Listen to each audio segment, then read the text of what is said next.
Explain how your sister Brooke was at least partly responsible for getting you into racing. Totally responsible.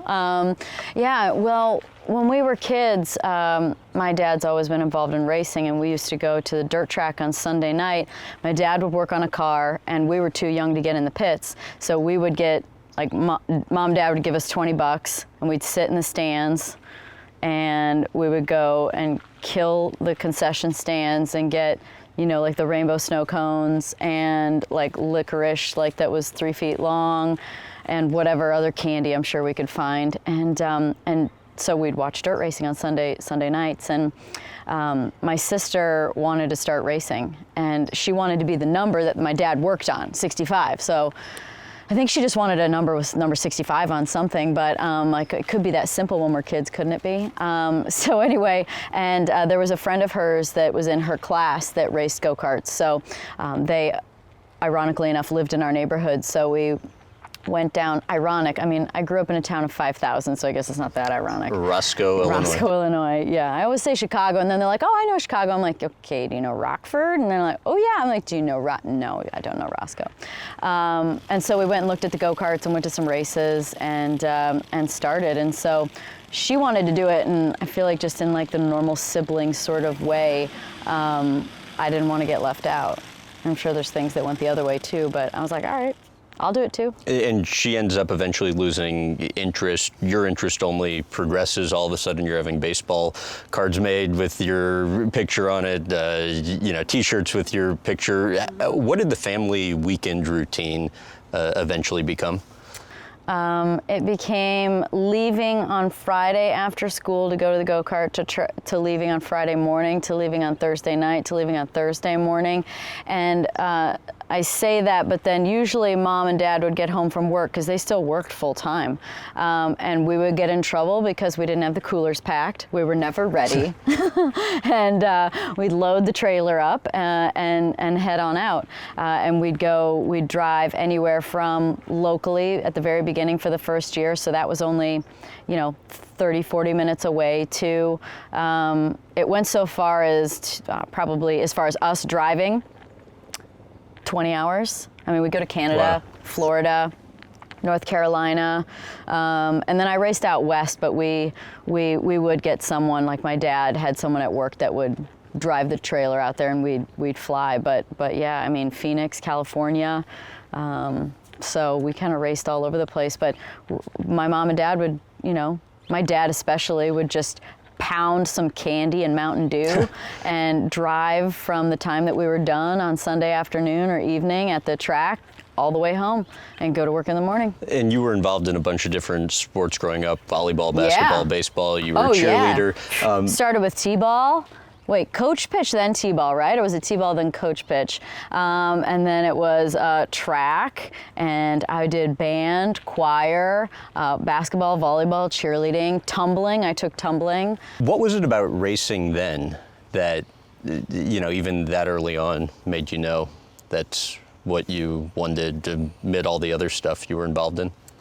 You know, I loved setting goals and accomplishing them. I loved the process of getting faster over the weekend. I loved the mental discipline. I mean, you know, working with my dad on these things, like, but you know, I would execute, and I would think of little tricks too to do out there. Like I would reach my hand down like I was gonna tune the carburetor to go faster. Say, a lot of times out in the lead, and I'd do that.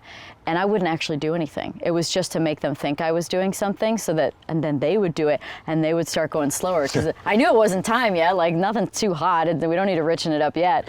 But I would trick them, like I would play little games. And I mean, I did that into my IndyCar days. I mean, I remember racing at Milwaukee, which is a short little flat 1 mile track. And I would come down the front straightaway, and I would dart out like I had like a really big run, and sure enough, they'd leave a lane for me, and I'd pass them. Tell about the public speaking course, the 12-week long course you took early on. The Dale Carnegie speaking course. That was awful. I was 14. I think I was 14 years old. And basically dragged to do it. My mom had to drive me there. The average age in there I brought down by a decade, I'm sure, because everybody's like a professional. They're at least 30-some years old in the class, 40, 50 years old, and they're learning like techniques to how to do better business, and like there was a whole segment on remembering names, which I clearly didn't pay attention in because I'm horrible at that.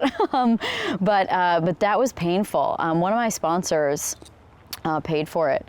They said, "Hey, we'll pay for you to go to a speaking course." And I guess, you know, all these things are just really interesting because somebody saw something in me. You're not gonna send someone to a speaking course to learn how to like do something that's going to be important later in life if you don't think somebody's got it, right? So, you know, they saw something and they wanted to make sure that I was prepared. So they paid for it and I had to go. And I think it was like you could only miss 2 of 14 classes. So I remember bawling a couple times before I had to go. It seems a pivotal moment in really your life was England, not only like what happened there, but how you ended up getting through and overcoming it.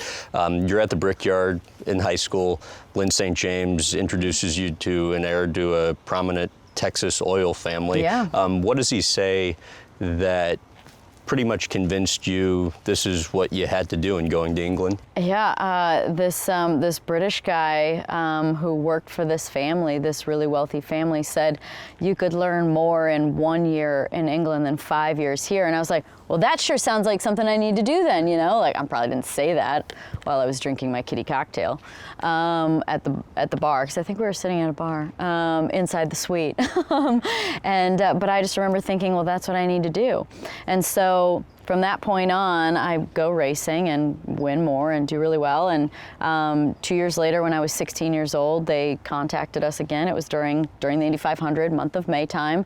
And they said, we've been following your career for the last 2 years. We'd really like to talk to you. And so we have this joke, like, there's stuff that you do and don't want to do, but I always end up doing the right thing. And I remember I didn't want to go. And even my dad didn't really want to go. It's a 4-hour drive from where we live down to Indy. And it was raining out, and it was just for the meeting. And it was like, do we really need to go? Is it really? Well, we ended up going.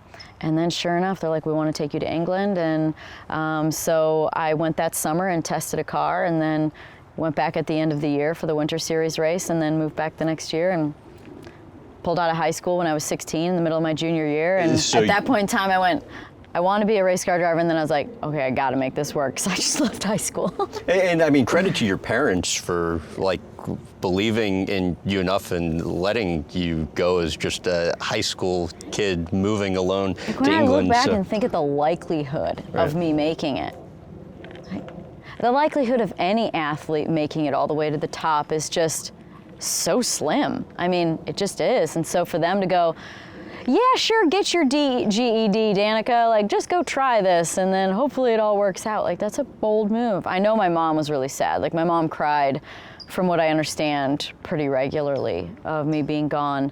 But what they said was, they were like, well, it would be worse if you didn't have the opportunity.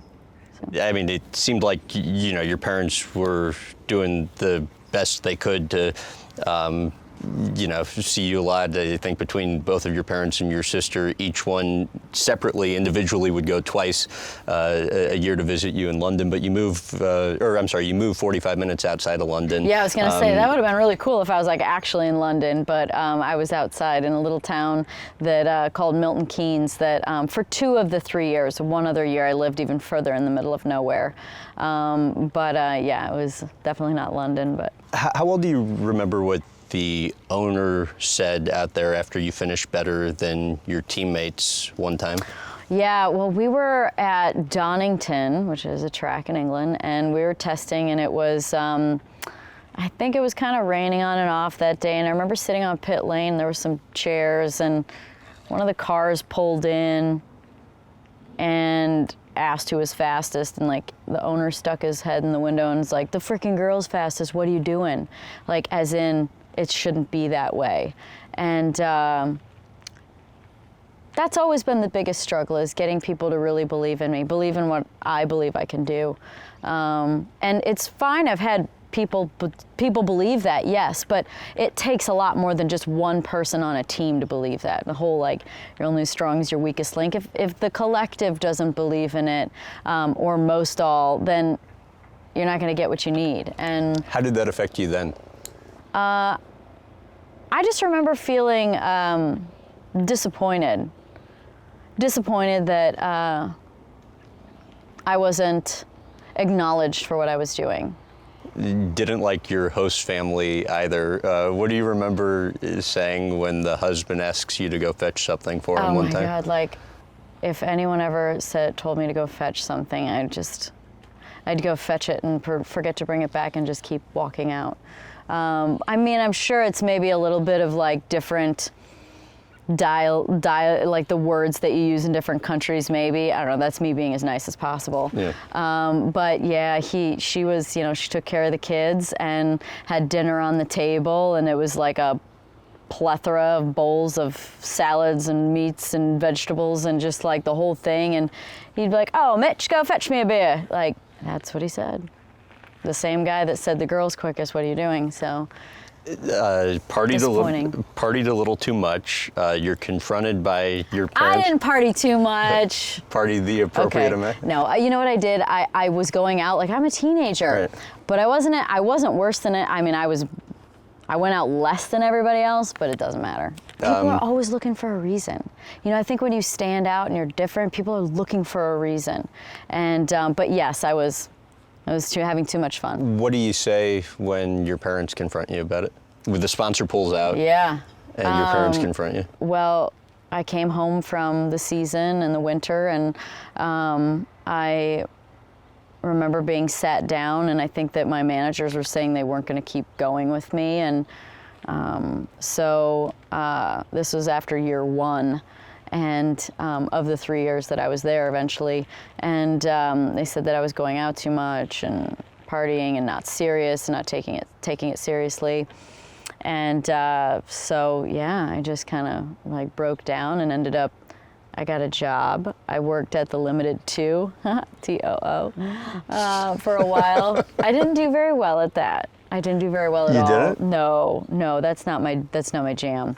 I remember I had worked there for like 2 days, and somebody wanted a certain lotion or something. I'm like, "Oh, okay, I'll go find it." And they're like, "I came and asked you because I thought you'd know where it was." And like here's the problem. My rude is like so much worse than your rude. You'll never remember the first rude. So that's all I'm gonna say about that. And then the next time was someone checking out, and they like, we sold garbage cans, I guess, and there was a little garbage can, and they're like, "Do you have a box for this?" And I was like, "I'm sorry, ma'am. I've checked. No, we don't have a box." "Well, if you sell it, you should have a box for it." And so of course I snip back, and I'm like, well, given the fact that it's the only thing this size in the whole place, it's probably why we don't have a box for it. Like, I got written up twice in like a month. Anyway, it wasn't really for me, but I got a job, and then when I went back, that's when I lived with the family, like on lockdown. How did you convince the sponsor to stay with you? Just that I would change and move and do things differently, and yeah, commit all the way and try it again. So Bobby Rahal, who was obviously impressed, appropriately so, by the lengths to which you went to advance your career, says, you came back from England with your tail between your legs, a shadow of your former self. Mm-hmm. In what ways? I went over like super raw, open, friendly, trusting, and was not treated well, not respected as a friend even, let alone a driver, and just really learned that being open didn't get me anywhere other than being taken advantage of and feeling. Why did you feel that way? Well, because I was never making real friends. Like when I left, nobody ever called me, ever. I mean, I spent 3 years there and saw certain people a lot. And, there was never like a, "Hey, how's it going?"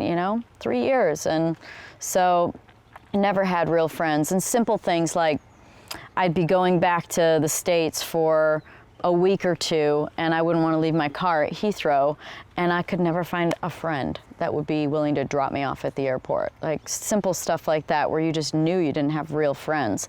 And so... Which at the time's like pretty 16, like devastating. 17, 18, 19 years old, like you just want a friend. Yeah. And so very one-sided. And so I just feel like I was taught to not trust and generally not have a lot of faith in people. So Rahal, when you were in Europe... And turn the emotions off too. I think I forgot that. Like just turn the emotion off. It was just all so bad and I was so miserable, like just turn emotions off. So they described me as being very cold when I came back. Right, but how do you turn the emotions off? You just I mean, you were just able to. Yeah, it wasn't like I was one of those people that like did something to like not feel, right? Like people will do drugs or, you know, like I didn't. I just, I just stopped, maybe stopped being so conversational. Like I just didn't go so far as to even find emotion. June 2002, Milwaukee. You and I think your dad were there to like watch the race, networking. What did you ask Rahal yet again, and how did he respond differently? Well, this was another one of those examples of not really wanting to go to the track, but always doing the right thing. So Dad said, you know, like we should go up to Milwaukee and to the track and go walk around and see how it's going, and you know, see if we can find a ride for me. And we had done that a lot, and I just was over it. I was like, Dad, it's not doing any good. Like it's miserable. No one ever wants to do anything. I don't want to go. And he's like, let's just go for an hour. And just before this had happened, I had a random phone call with somebody saying, hey, I have a potential primary sponsor for you to race Atlantics if you have a letter of intent from Bobby Rahal to say that he's gonna have a team and you'll race for him. And so anyway, go to the track, there for less than 45 minutes, in the hospitality area for Bobby's team, and he comes walking in, and I'm getting it done. And so I walk over and I'm like, hey, I've heard we can have a full primary sponsor if there's a letter of intent that says that I'm gonna race for you. And he just said, okay. And then later on, this is in recent time, I found out like everybody afterwards is like, what are you doing? And he was like, what am I doing? But 2 weeks later, we went out to Laguna Seca and had a press conference and signed the letter of intent. It was the first time I had ever seen the Pacific Ocean, which was very fun. And went out in that beautiful area of California and signed the letter of intent. And sure enough, started the team. And if not for that, how do you think your career trajectory would have been different? I don't know, because I mean, at that point in time, and let's see, in 2001, I raced about 5 races in the Formula Ford Series in England at the beginning of the year. Came home, didn't race the rest of the year. At the end of 2001, I got a ride to drive sports cars back in America, and then the team didn't end up racing the next year because of certain technical reasons, so I didn't actually race. And then at the end of that year, 2002, after Bobby said he'd sign me, we raced 5 Barber Dodge Pro Series races to kind of familiarize myself with some tracks. And then we started racing Atlantics in 2003. And then fast forward to 2004, all of a sudden in May of 2004, after racing for him for a year and a half, he announces at Media Day at the Indy 500, where I was not racing at, that I was going to race the Indy 500 the next year. And I was like, what? Like, it just came out of nowhere. So yeah, I have no idea where I would be, which is why I'm so grateful, which is why when he needs something, you know, I want to be a friend and help, and I'm grateful. When Bobby Rahal approached you about FHM magazine, what was your initial reaction? Yeah, that was like one of those pivotal things for me, to do something so feminine, so sexy. I think I wore pleather, so I don't know what else you want to call that. But to do something like that, I was open to it. I don't really care. I was interested, but I was then also a little afraid, like, what people might think of me, and if they would dismiss me even more as a driver because I was doing those things. But what I realized afterwards is it drummed up a whole lot of attention, and it didn't take away from what I was capable of as a driver. And correct me if I'm wrong, but up to that point you were always trying to fit in and be one of the guys. I tried to not stand out as a girl. Like, you try and just, like, you know, not wear like nail polish, and, you know, just, I mean, I'm already a girl, so like I don't need to drive that home or make people, I don't want to be describing what the car's doing and have them be so distracted by something that's feminine and not listen to me, basically. So yeah, I always found myself kind of veering away from being like using being a girl to do anything.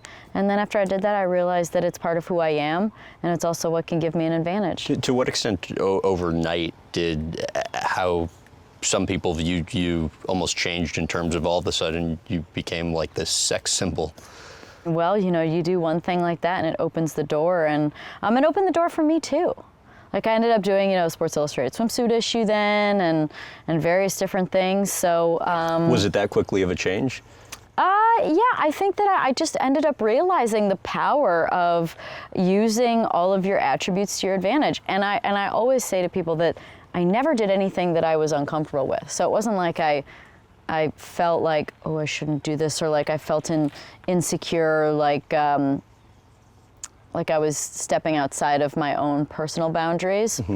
And that's another thing that I felt like it gave me an opportunity to say is that we're all very multidimensional people as human beings. We're not just like, you don't just work and interview people. You're like, oh, well, I also like this, and I like to travel, or maybe I like photography, maybe I like cooking. So as a female, you know, do I like my job as a race car driver and to be tough and aggressive and go do that? Yeah, but I also like to be feminine and sexy, and that's another part of me too. And so why can't I show off all those sides of my personality and use them to my advantage then? So. Did you know that at the time, or did you realize after you did the first shoot, oh, this is actually kind of fun? Yeah, I think I realized that over time, that it was fun and it was beneficial, and this is an extension of my personality. And as long as I didn't do anything that I was uncomfortable with, it was fine. So your dad was a snowmobile racer, finished in the top 10, met your mom at a race. They had a variety of businesses when you were growing up, oil change garage, coffee shop, drywall company, commercial glass business. What do you know about what all the work entailed? Well, I think that's probably why I'm very entrepreneurial based, because I saw that. I saw that growing up. Yeah, I think so. Like, I'm the kind of person that thinks, oh, I love health and fitness or something, and like, you know, a workout, I'll just write it. Or food, like, oh, I'll just create a product and sell it. Like, I'm always thinking of doing it myself. Like, how do I take this on myself? How do I create the business for myself instead of work with someone else? Well, it's going to be a tough race. We'll have that luck on our side. We'll give it our best shot. Your dad, I think, was working 7 days a week at the time, really long hours. Your sister, Brooke, was telling me the other day that she basically doesn't have a memory of your dad that predates when you guys were racing. And I think you guys started racing at like 8 and 10 years old. That's right. How true is that for you, too? Definitely, he was gone before we got up in the morning. He had a long drive to work where he worked for a while when we were really, really young. And then I guess based on that long drive home and mom probably putting us to bed at 6 p.m., we didn't see him when we, you know, at the end of the day either. And then with, you know, working on the weekends, and like, we just didn't really see him. So racing became a way of spending time together as a family on the weekends. That's why we started. We were going to buy a pontoon boat, but the pontoon guy the guy apparently didn't want to sell it, so, or forgot or lost a number. Either way, I feel like I owe him, and it would be so fun to find that guy. It actually really would be. Buy that pontoon boat. What financial toll do you think your racing took on the family? Oh yeah, my parents spent a ton of money. I mean, like at the end in England, you know, especially when all that stuff was going down with, you know, judging my activities, my extracurricular, and thinking I wasn't serious, you know, that's where my parents had to step up and start spending their own money. And so I know it was a lot. I know it was. How did you see that at the time? I don't think when you're a kid you really get it, right? I mean, how long does it take to really like understand money? A while. You know, I feel like as parents, you're, you know, into the teenage years, and even in the 20s, sometimes you're, well, at least until you're on your own. A parent's mission is always to get your kid to understand the value of a dollar. So, you know, when I was racing from 10 to even in England at 16 to 19 years old, you know, I understand they committed, but it wasn't like I went home and they had to sell their cars or sell their house or downsize or whatever. I think that my dad just worked that much harder.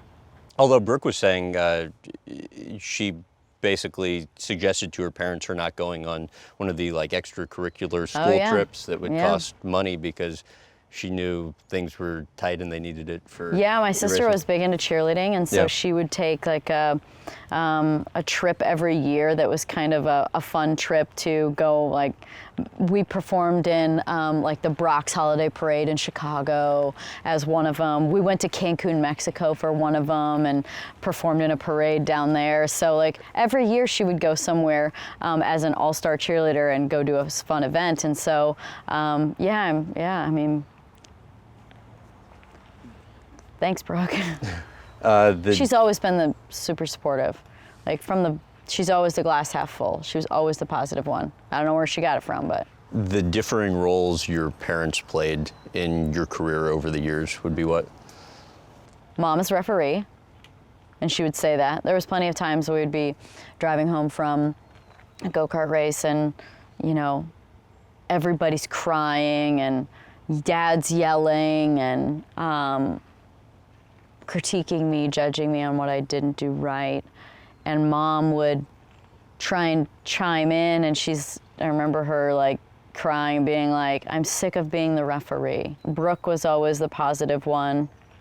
Dad was always, well, I guess, I wanted to just say negative one. I mean, yes, he was, but He was the emotional one like you. Yeah, and irrational.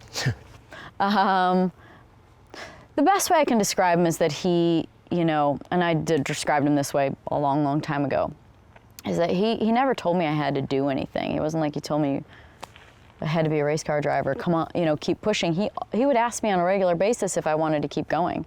He's like, if you want to do this, I'll help you. He's like, if you want to quit, that's fine. And they never let me quit in the middle. It would be like at the end of the season I could have. And no matter what I did, whether it was, you know, coach pitch, t-ball, basketball season, racing, finish whatever you've started, at least for the season. And I always said I wanted to do it. He's like, all right, well, I'm going to help you do it then. I'm going to help you do it the right way. And so I described him as a puller, not a pusher.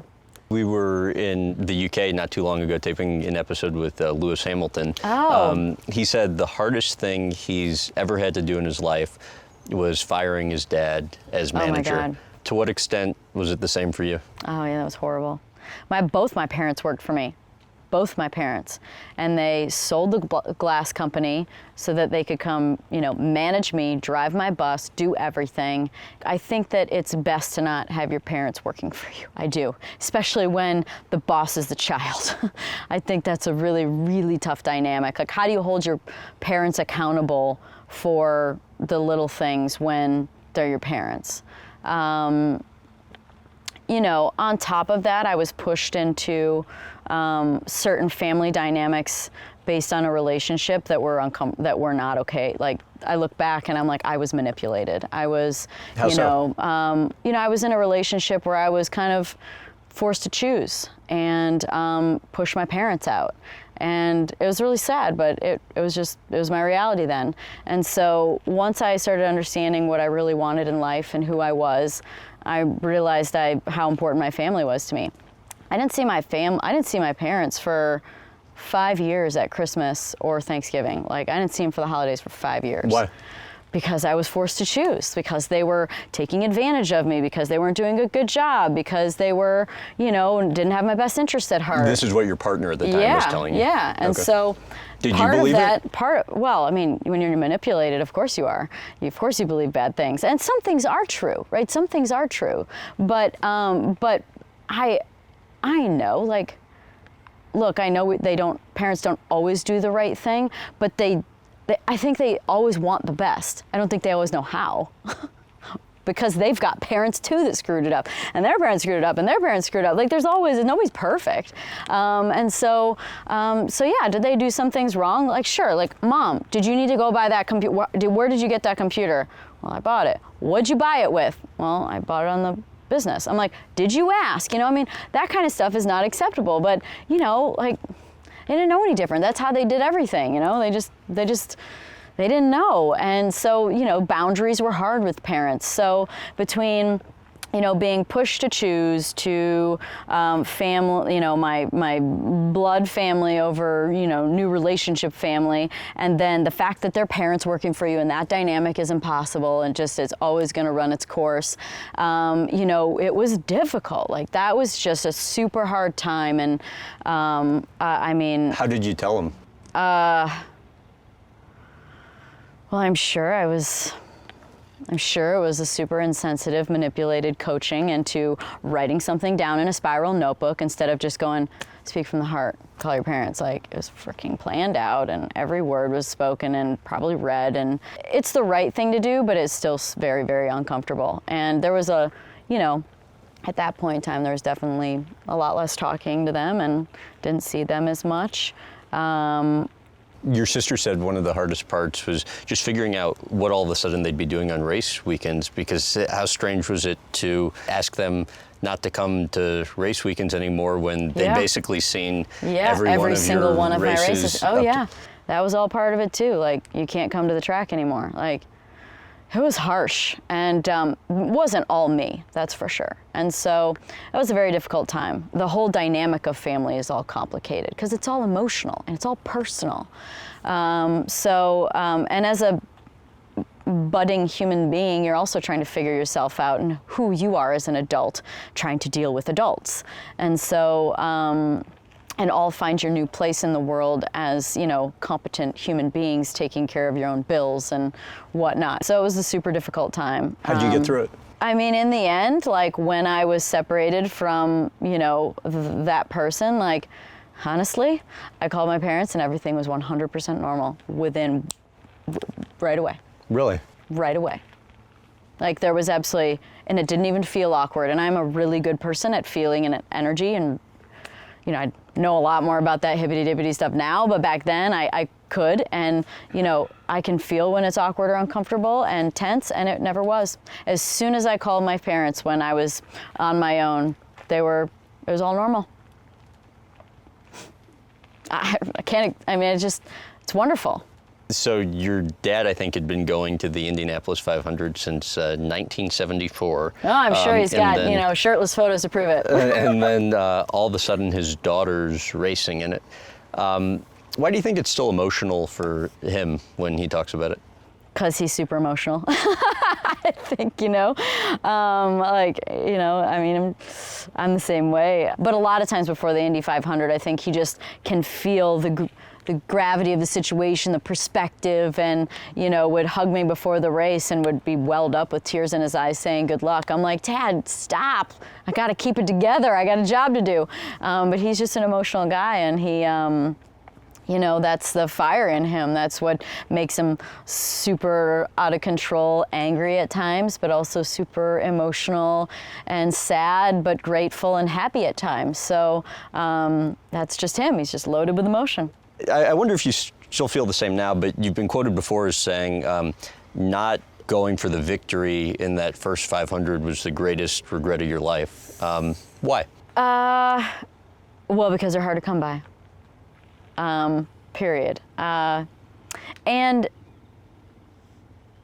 being experienced now looking back, like, I would have rather hoped for a yellow at the very end and stayed in the lead than, playing it safe to make sure that I had enough fuel to finish the race. Like, much cooler to run out of fuel in the lead than it is to just drop back at the end. It was still a great story, but, play the lucky dog card and, hope for some luck where you can win the race. So anyway, I would have just banked on hoping I had enough or a yellow instead of just detuning myself. And you even felt that way at the time, even given the history of it? When the woman first qualified for the Indy 500, women weren't even allowed in the pits or the garage or the press box, and all of a sudden you're a hair away from winning it. And of course, this is not what I knew then, which is why I didn't include it in the decision, but we didn't have the right systems in place to know exactly how much fuel was left. So I ended with enough for 2.5 more laps. So another, that was just like the real information on how I could have, made it, but. 26 years old, Indy Japan 300, describe the emotion of winning that race?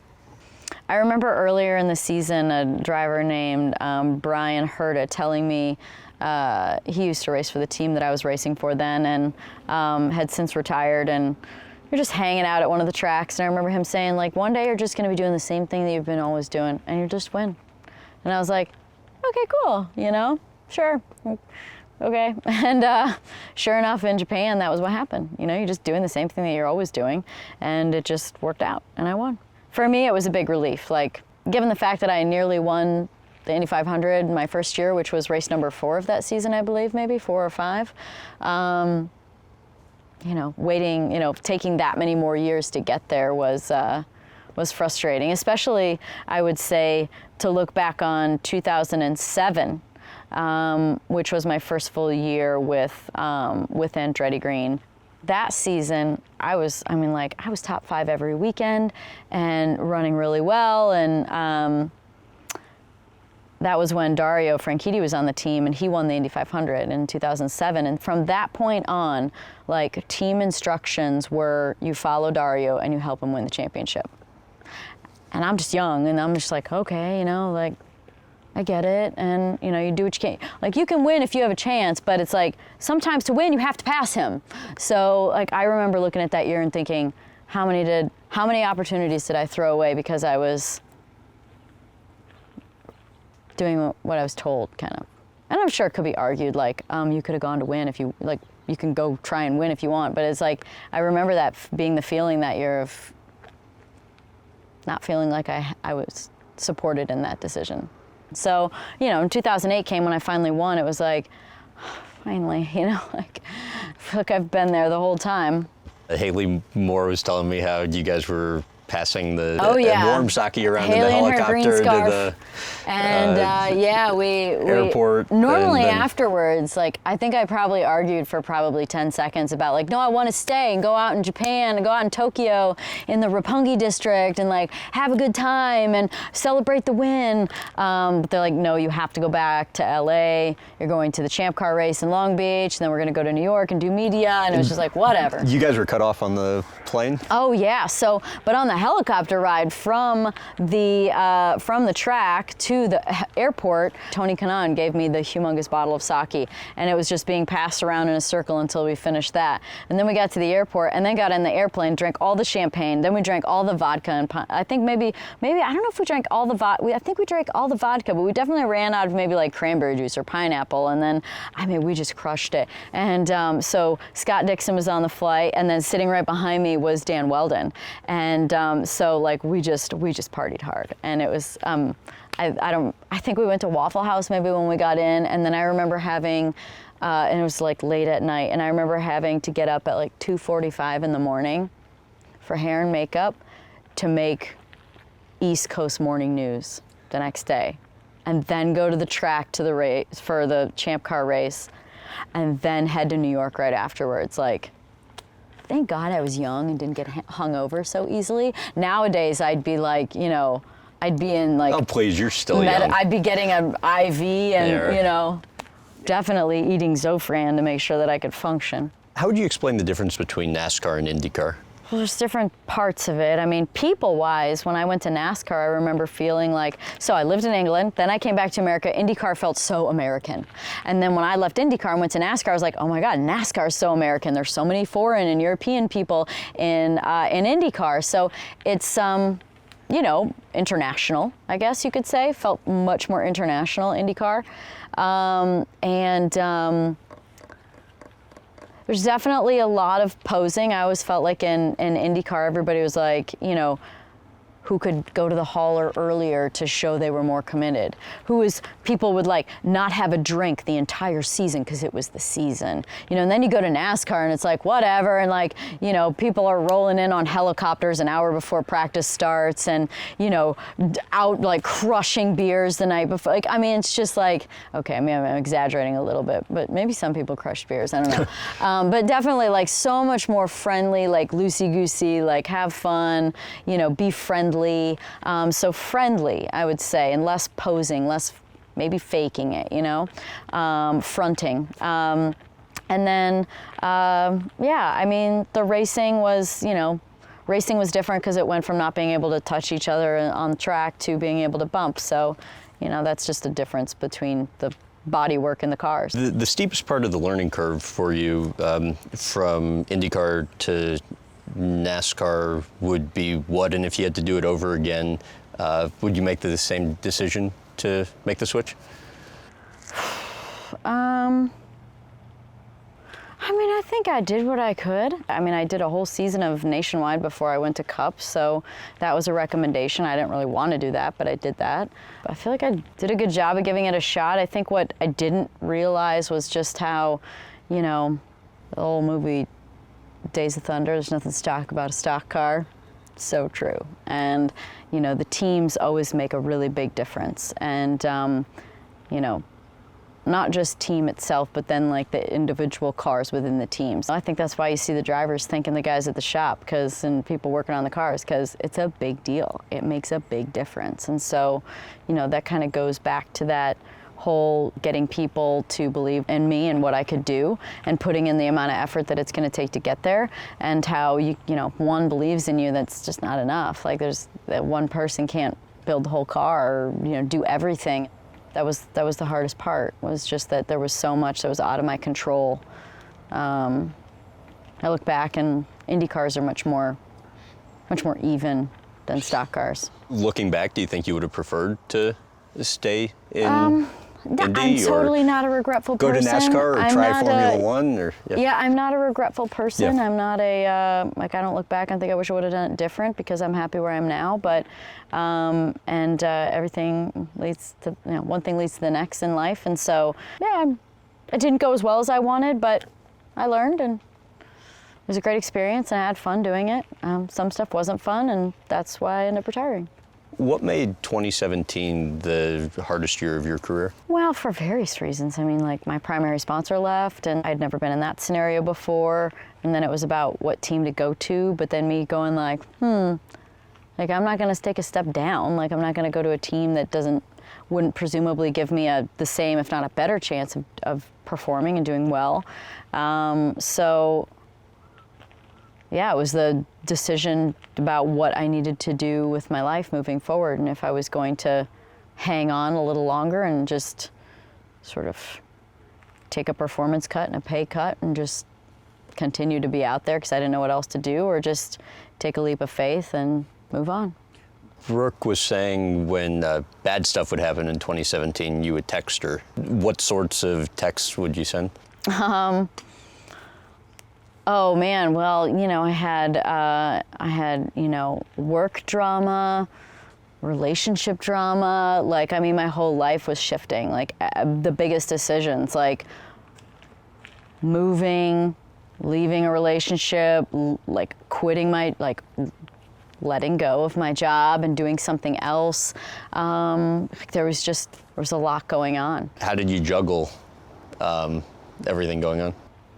Compartmentalize. I think drivers are pretty good at that, because we go from smiling, taking photos, and shaking hands 10 seconds before getting in the car to drive 200 miles an hour. So, you know, just flipping that switch of like, work weekend, oh my God, deal with life. Work weekend, deal with life. So yeah, you just flip-flop back and forth and get by. So I was surprised when I read this. You said sometimes you'd be disappointed in a race when you realized you weren't even halfway through the race. And then in IndyCar, you would do these mind exercises to stop yourself from feeling miserable. Elaborate on that. Well, I mean, NASCAR races are very long, especially ones like, you know, the Southern 500 at Darlington. I mean, that's like a 5-hour race. So you know, you sometimes get a little overwhelmed at the thought of how much you have left to do. You know, there's that. They're a lot longer than IndyCar races. I mean, I don't think any IndyCar race went much longer than 2 hours. I mean, in the Indy 500 is longer, but other than that, it was pretty much 2 hours. I mean, the road courses were time capped at 2 hours. So you know, the length of the races was sometimes overwhelming in NASCAR. And then as far as mind games go, gosh, I don't really remember what I did. I would think that, you know, mind games for me probably had to do with, you know, setting goals for myself, like don't look in the rearview mirror for 3 laps, you know. take a deep breath, things like that. You know, just things to slow down and calm down and focus.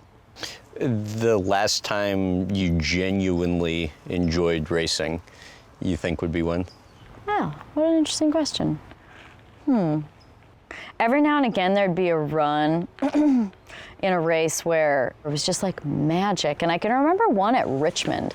So I feel like that was something, that one of them last year, and I feel like I passed half the field in one run. Like, it just was amazing. Like, I don't know if they put holes in my tires and we're like slow bleeding them, which is illegal, or if I got a magical set of tires, or if we just maybe hit the setup like everything was just that perfect for there.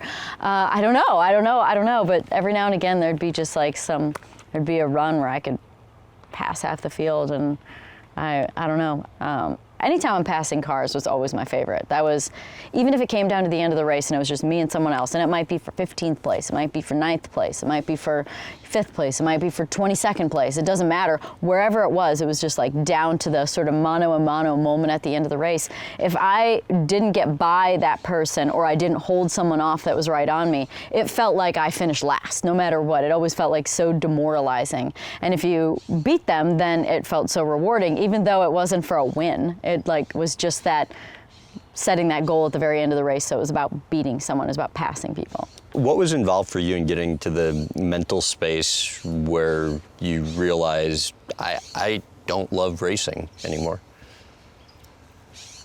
Actually, it happened years ago. I remember sitting in my girlfriend's kitchen in Scottsdale, and we were having a deep conversation, and I remember like breaking down, and there was various things going on in my life, like work, relationship, and whatever. And so I was vulnerable, and I remember just saying out loud for the first time ever, like, I don't love racing.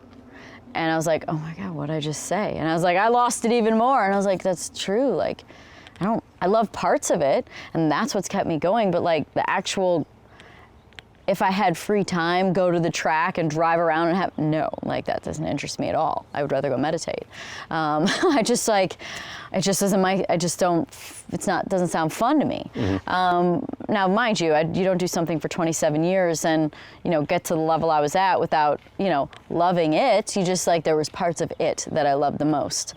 So yeah, that was back probably, I feel like that was like the end of maybe 14 or something. It was years ago. And, think nothing of it. I mean, I didn't have any intentions in stopping at all. And then, years go by, and then 17 comes, and, primary sponsor leaves. And I don't want people to think that they left, because they were bought by private equity. They stopped doing, they started the sponsorship in 2016. So they did some advertising, had big, they even talked about Super Bowl commercials.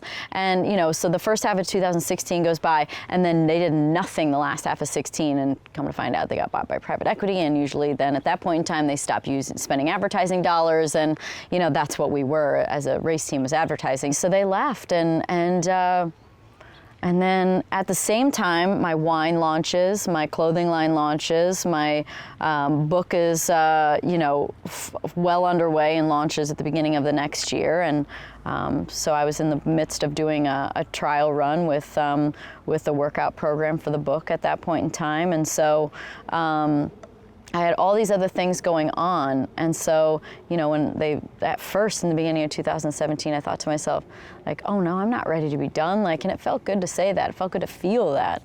And then as time went on, I just realized, nah. And the year wasn't any good anyway. And it was like one more reason, like, probably have it be like this again. I've tried every which way possible. I've done everything I possibly can to be successful and run well, and it just doesn't feel like it's for me. And so why do I think that, it's gonna change? On the sponsor front, I believe the thought creeped into your head at some point, like, why can't people find money for me? Do they want me here? Explain that. Well, I think that, a lot of times I had brought the sponsors because they liked me and they were there because of me. But, at some point in time, most drivers, they get the team finds some money. And so, I think I was easy road for most teams, where I brought it and it was full sponsorship. And so, they had to be motivated to go find me sponsors, and, motivation varied. Why do you think that was? Maybe they just wanted something new. Again, maybe they didn't believe in me and they wanted something new. Maybe they just wanted to take the easy money. Is like that what you believed? Sometimes, yeah. Sometimes. I think there were some people along the way that worked, for sure, but I think in general it was, easy money. I mean, and at that point in time, that's also what happened. I mean, there was a driver with a sponsor that came to the team and had a full sponsorship, so that's the easy option, for sure. The role GoDaddy played in your career would be what? I mean, they just created so much awareness for my name, for my brand, for what I did. We both used each other really well. I mean, I needed a sponsor, and they were a fantastic sponsor, and they needed they needed to advertise and create awareness for their brand, and get noticed, and they did a great job of that.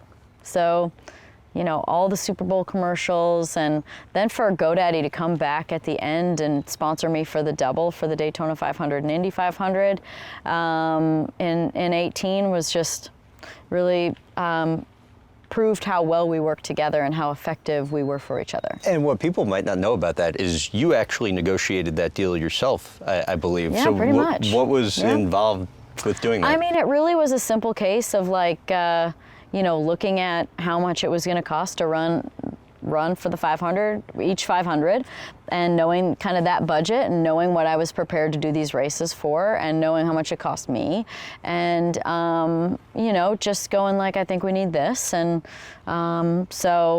and going in and also telling them not telling them, but understanding what they needed and what I needed and who we were as brands at this point in time, because a couple years had gone by since we had been together, and realizing that we were more aligned than ever as brands, and so it was perfect. So 2018, you just finished the Indy 500. NASCAR is at rainy Pocono. Where are you? And set the scene. And that was after the last race, and here in beautiful Napa for Auction Napa Valley, which is a gigantic charity event that raises $15-ish million a year for valley charities and valley things like the fires coming through, and so supporting the valley in general. And so coming here, and it's beautiful, it's so beautiful out, sunny, drinking champagne in the morning, and I'm like, or we could be in Pocono. I think I'm in the right place, And I remember being very excited after the race, after Indy, to know that the next thing I was going to do was the next weekend, go out and support one of these businesses that I haven't had a chance to do that for, and on top of it being, definitely not feeling like work. Tell about the wine cellar at your Scottsdale home. I remember when I bought the house in Scottsdale, I needed more garage space and a wine cellar, and so there was a house in the neighborhood. It was the same neighborhood I lived in at the time too, just moved up the hill, and I remember thinking, oh, I just want to see this house. It looks amazing, and it was very big and expensive, and and then falling in love with it, and all I have to do is get my heart set on something, and then it's happening. So saw the house, and was it for sale? Yeah, okay. It was for sale, and but definitely not price range what I was thinking at that point in time. And it was the only time in my life that I ever was in deep enough financially with something else that I was like, I do need to keep working for another year. But other than that, that thought really crossed your mind. As in, if something happened, this house is expensive and I would need to sell something, you know what I mean? Or just make sure I get through one more year.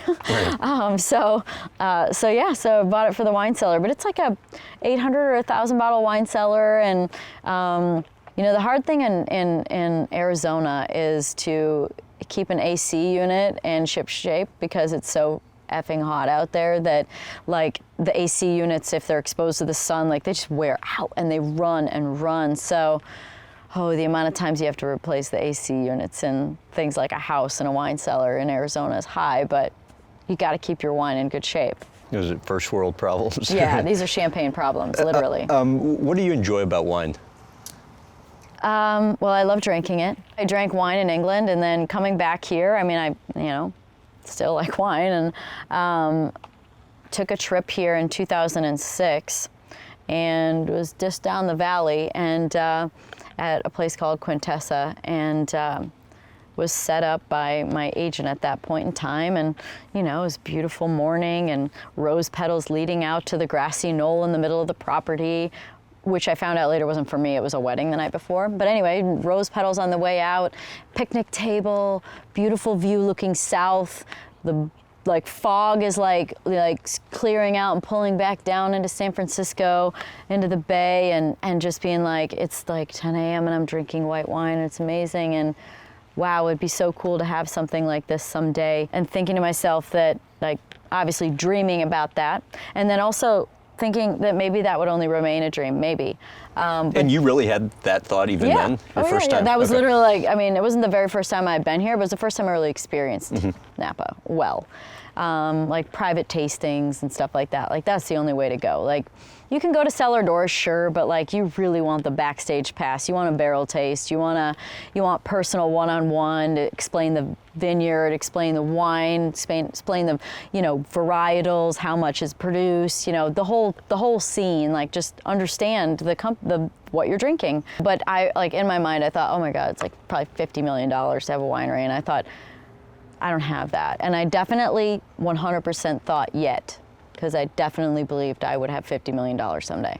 And so I was like, yet. And anyway, I saw this at the end of 2008, and 2009 bought it, and started the process of, permitting and plans and erosion control meetings, and, they even, on every new property to plant, they have to go around and check and see if there's any rare artifacts, rare plants, so that there is, you can't plant there, you can't dig it up. So anyway, you have to go through all those processes. So it takes a long time. So the planting took years from that point on. And so 2014 was the first year that was the first vintage that was for sale. So, bought it in 2009. It took till 2014 before something was actually ready to be, the 14 was ready, but sold in 17. So there you go. So 2009 to 2017. How much of an educational process has it been for you? I mean, I love the whole process, so I just slowly learn. It's not like I went immersion style and, did a course or something. For me, it's just coming to the valley, going and doing wine tastings. While I'm here, I'm going to plan a wine tasting at someone else's place, because that's what I loved doing when I first came. I still love doing that now. I also love seeing other properties, hearing other stories. And it's I feel like it's one of those communities where it's a little more of an all for one kind of community instead of competitive. It's not like they're, yes, you kind of get your friends that you want to send people to if they come into the valley and, taste my wine, oh, go down and see my friend, but there are, it's a community and we support each other. And I think that's kind of what Auction Napa Valley says too, the valley supports the valley. And so, I love that sort of mindset. And there's plenty of, we make a lot of wine here in this valley, but there's plenty of wine needed in the world, so there's enough for all. How did the experience building this vineyard compare to what you would have expected? Well, there's a lot more rock on this property than we knew. I don't know what the number is. I can't remember. It was hundreds of tons of rock, and so it took a D9, the biggest tractor out there to break all the rock up. So it got redistributed. All the rock here is all redistributed from the property. The rock walls where there's the water distribution, the water separators in each of the blocks. That's all rock from the property, just redistributed. So, yeah, okay, so there's a lot of rock. But you mean from probably a little bit more of an overview standpoint. I think it all went really well. I don't think there was anything that really, I don't know if this sounds bad, but I ended up, drinking a glass of my wine off the property for the first time and going, look, everything was done here to make sure it was done at the highest level. My winemaker helped pick the property. So it's grade A++ soil and helped, pick the farmers and the rootstock and the clones and, like everything to make it the highest level performing vineyard possible. But when you drink that first glass of wine, you go, and I was like, oh, thank God, it's really good. You just don't know because. Were you nervous? Sure, you always hope it's going to be really good, but you don't know until you get it. So, you're left up to nature and, the process and the people that are in place and, hoping that it all was done at that highest level, even though that's the intention and that's what you think's happening. There's plenty of things in life that surprise you, but I was surprised in a relieved way that, damn, this is just as good as I hoped, if not better. So this kind of ties into food and working out, but you had IVF treatment to freeze your eggs. Explain how the hormone treatment changed your body. And why I decided to write a book on how to, like, a good fitness program and I was diet. gonna get to that that's point, kind of how it goes. I was like, I remember going to the doctor when I was like 32 and being like, should I freeze my eggs? And the doctor's like, you've got plenty of time. And I was like, okay. And I go away and I'm thinking, I don't think they get it. Like, I don't have any plans right now. Like, it's not like maybe next year. It's like, I don't know when. So then the next year comes along and I'm 33. And so I ask about it. And, my doctor had done it herself. So I just said, where'd you go? What'd you do? And went ahead and did it. And, I think that if you have the ability to create insurance policies for yourself, go ahead. So I did. And, yeah, it was quite the process, lots of shots. Given the fact that I'm afraid of needles, that was traumatic. But I got over my paranoia of needles by about 20%, I'd say, by doing it. But through the process, you're jacking your hormones around so much. Just like crazy. And so I learned what hormones can do to the body. And so while I didn't have, I think I broke down and started crying randomly, like maybe 2 or 3 times. I gained like 4 or 5 pounds in 2 weeks, which is not possible when you eat the way I'm sure I probably was even more disciplined because I couldn't work out. And so, yeah, I was like, well, I'm gonna have to try something new because they said a month will go by and you'll have a cycle and then everything will balance back out. And that did not happen. So I started doing 2-a-day workouts, and then I was already gluten and dairy free, but then I decided to try full paleo, which is eliminating grains and beans and most sugars. So anyway, so I was like, all right, here we go. And I was only gonna do paleo for a week, but I started doing it and I haven't stopped. That's been years. And then through the program, through the workouts and doing 2-a-day workouts a couple times a week, I was like, oh my God, like it was so effective. And I was like, man. How is it effective? You just like losing weight and leaning out and getting stronger and feeling better. So that's kind of what led to writing the book. There was a writer that wanted to know if I was interested in writing a health and fitness book, and I was like, actually, I thought I had sworn off all books after the book that came out in 2006 called Crossing the Line. And why? It's just a crappy process. It was just totally different that time around. I spent like 4 days sitting one-on-one with a writer, and she wrote the book, and all I did was talk for 4 days. And it's fine, but distribution sucked and there was no advertising. It's just like I did like one little media tour for it, but books are tough. And so I was like, I'm never gonna write a book again. That process sucks. And then the accountability for how many copies are sold, like, are you really getting the number? Are you really getting the information? So anyway, I thought I'll never write a book again.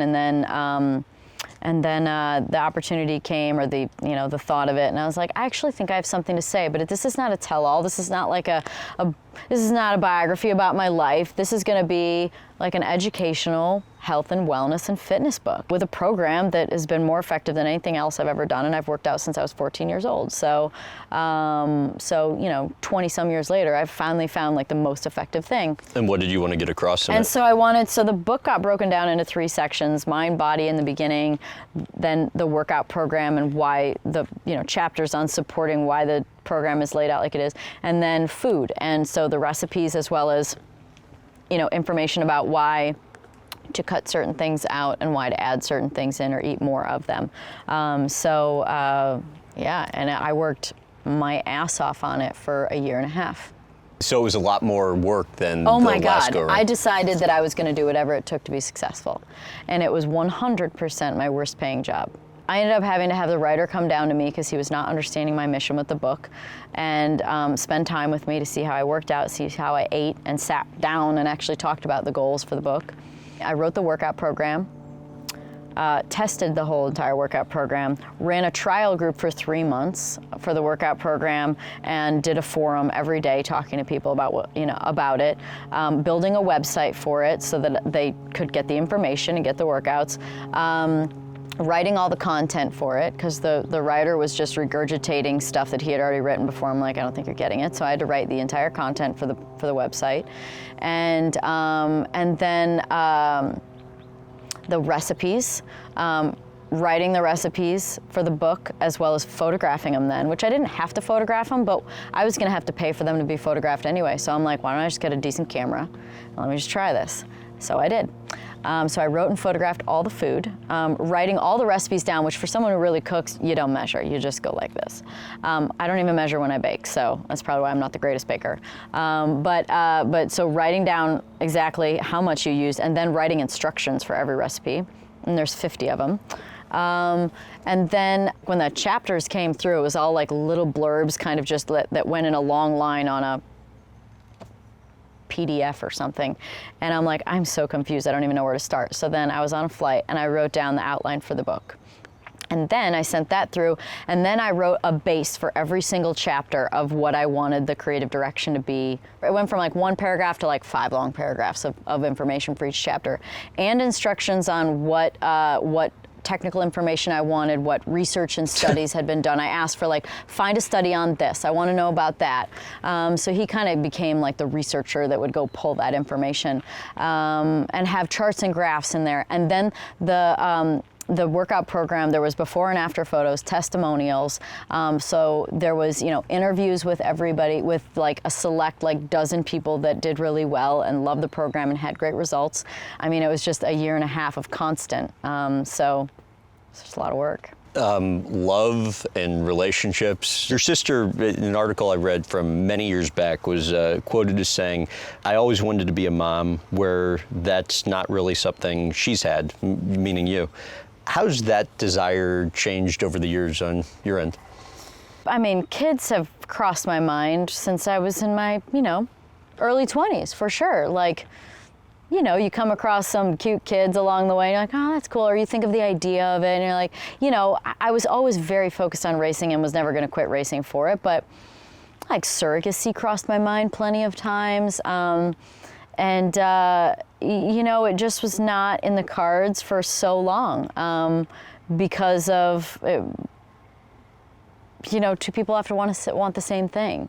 And it never was like that. Did her having kids her like kids, kind of increase yes, desire? I mean, they're so fun. They're just so great. And so I love seeing her kids. And they make me inspired to, want them, because they're fun. They're really just amazing little human beings. What does Danica Patrick look for in a life partner?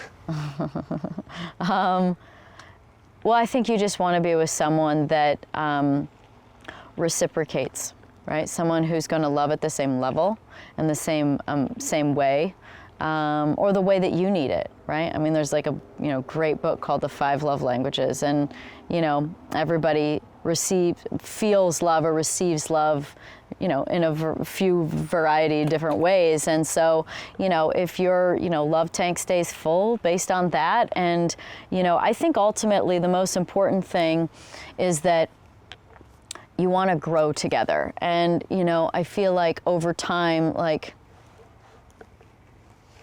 I've observed that if you're not growing together in the same way, it doesn't work. You can be super compatible, not compatible. It doesn't matter. it hasn't worked out in the past. So what matters is that you want to grow in the same way. You want the same things, because that's, I think, people kind of grow out of each other. They grow in different directions, or one grows and one doesn't. And then you just end up going, not for me anymore. Like, I can't stay here. I have to keep going. And so I think that's like a fundamental core necessity for a partner. Why do you think it works with Aaron? Well, I think we want to grow in the same way. I mean, it's not like we've got, 15 years of marriage to tell you that it worked out, but Yeah. I believe that we want to grow in the same way. We both have the same interests. We both have the same core beliefs and opinions, and we're open-minded people. And while we do have a lot of hobbies the same, we have a few different ones, but generally we're like similar people. But most importantly, we want to grow. How strange, if at all, is it for you to all of a sudden be with somebody who, has the same level of fame as you and also had an extraordinary amount of financial success? Well, I finally found someone who pays for things. There you go. That's never happened. Ever. Like, I would buy dinner, literally. Yeah. So I'm used to it. I'm telling you, they've never bought dinner? Super uncomfortable. Yeah, I would buy dinner most of the time. It was super uncomfortable in the beginning with Aaron, to have him paying for things, because it was so out of the norm for me. And you're sure that's just not you setting the precedent that you want to buy dinner? It's just a pattern. I had to break that pattern of I got it. Let me take care of you, that's how I do it. But I think it's also good because no one's really done that for him either. And so, we both do stuff. But yes, he pays for most things. You guys spent 50 hours on a plane together traveling around the world. So if you aren't sick of each other yet, that's probably a good thing. But what do you think each of you like about one another? Well, I can't answer what he likes about me, but I can tell you what I I like mean, about your him. perspective. Yeah, I think it's that I really think it's that we both are interested in similar things, and that stems from being open-minded people. Yeah, it all really started with me asking if he was stalking me on the astral plane, and then it went from there. So what? Yeah, exactly, because people don't know what that means, but he knew what that meant, and then it just went from there, and we were like, oh my God, what you like this? Oh my God, we had been friends for 6 years, 5-6 years, and just friends as in hey, how's it going? Or oh, congrats on the game, or good race, or sometimes I didn't hear from him for a whole year, and then I'd hear from him a couple times the next year. I mean, it was very sporadic, but definitely friend-based, and so, it's just one of those things where we both went, what? We're interested in unique things that not a lot of people are, and we're also very open-minded people. So, we love to learn and educate ourselves, and so, when he buys me books called The Holographic Universe, I'm like, this is awesome. You know him, I mean, and I think people generally know this about him, but maybe not at the level, I love that he's smart. I mean, he is a super intelligent person, and I love to learn. The older I get, the more I want to learn. The youth is wasted on the young when it comes to school. I love learning now. I mean, I find myself not even wanting to watch uneducational TV. I'm watching Super Soul Sunday. I'm watching Ancient Aliens. I'm watching, documentaries. I want to learn. I don't want to dumb down at any point. When I take dogs for walks, I'll listen to YouTube videos. I'll listen to everything from conspiracy theories to Wayne Dyer and the 10 Principles for Life, or something like that. I'll listen to inspirational things. So for me, I'm always wanting to learn. So I love that he's smart. It's also a double-edged sword because he's really smart, and I need to stop saying I'm not smart. My GED makes me feel like I have to tell people I'm not smart, but I love to grow and learn more, and he can help me do that. All right, two quick unrelated stories that I found kind of funny that I want you to tell as we wrap up. First one being the Bora Bora trip with your sister, where you each Bora realized Stora. when you got there that this place was way more expensive than we Yeah, thought it I was. thought I wasn't going to have enough credit cards to pay for the trip. Because I think at that point in time, I had credit cards that had maybe like a $1,000 limit, a $2,000 limit, a $2,500 limit, and like this place was $1,000 a night to stay there. And then we went to what seemed like we were getting invited to like a luau kind of thing that was a buffet, and we had water, and it was like almost $200. And I was like, we're not getting out of here. So what we started doing, and not on top of it, we called it Bora Snore because there was no one there and it was so boring. It was like a lover's retreat, not a sister retreat. But I was dead set on going to Bora Bora. This is when you first got into racing and first started making a little bit of money. When I was young. Yeah. I mean, honestly, I had a boyfriend then, and I was like, I'll take him to Bora Bora. And then we broke up, and I was like, I'm still going. So I took my sister. So Brooke and I went to Bora Bora and Bora Snora, and I didn't think I was going to have enough money to leave. I thought I was going to have to work in the kitchen. So what we would do is we would eat breakfast like at the very last minute, and then we would steal jams, jellies, and mustards and bread rolls to take back to the room. And we would like try and skip lunch so that we didn't have to spend $200 on lunch. And then Mom packed what we called sabotage in our bag, which was a gigantic bag of trail mix. And we were like, oh no, we're not gonna eat that. We're on the GSP, the Get Skinny plan. We're not eating that trail mix. But we were starving to death because we were trying to skip lunch, so we ate that. We ate that bag of trail mix within like 3 days. And anyway, turns out I had enough credit cards and we left, but it was a great trip. We have great memories. And that's the thing about when things don't always go well or go right or expected, is that, you know, as my more best friend than anything, Haley, who works for me, or like I like to say, with me, making memories. She taught me that line, so. Thank you very much. Okay, we'll end on that note.